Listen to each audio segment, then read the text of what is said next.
Ginataang pakbet with shrimp, my recipe for today. Here are my ingredients. 1/2 clove garlic chop, 1 medium onion chop, 1 medium ginger chop, 1 pack coconut milk, 1 kilo assorted vegetable, eggplant, string beans, okra, bitter melon, squash. 1/2 kilo shrimp, 1/2 teaspoon salt, 1 nor cubes, 1 magic sarap, 4 tablespoons of oil. Heat 4 tablespoons of oil in a wok.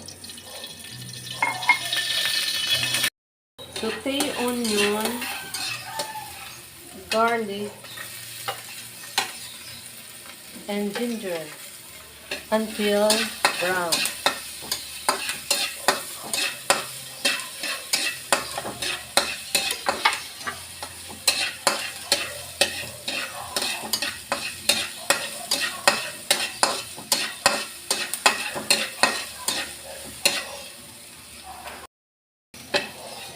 Add shrimp and cook until thin.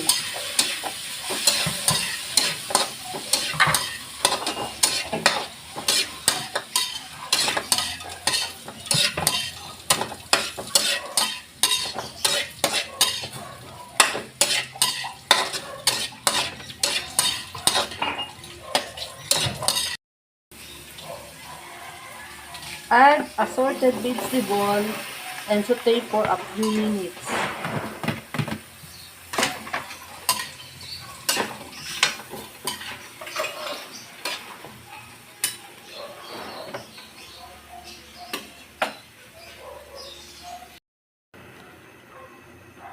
Add 1 cup of water.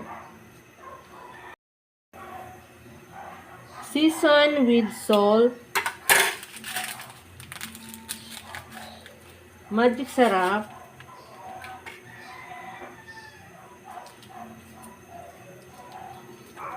and nor.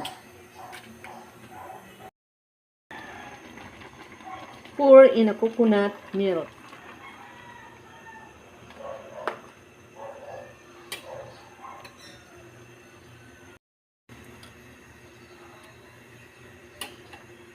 Simmer until vegetables are cooked.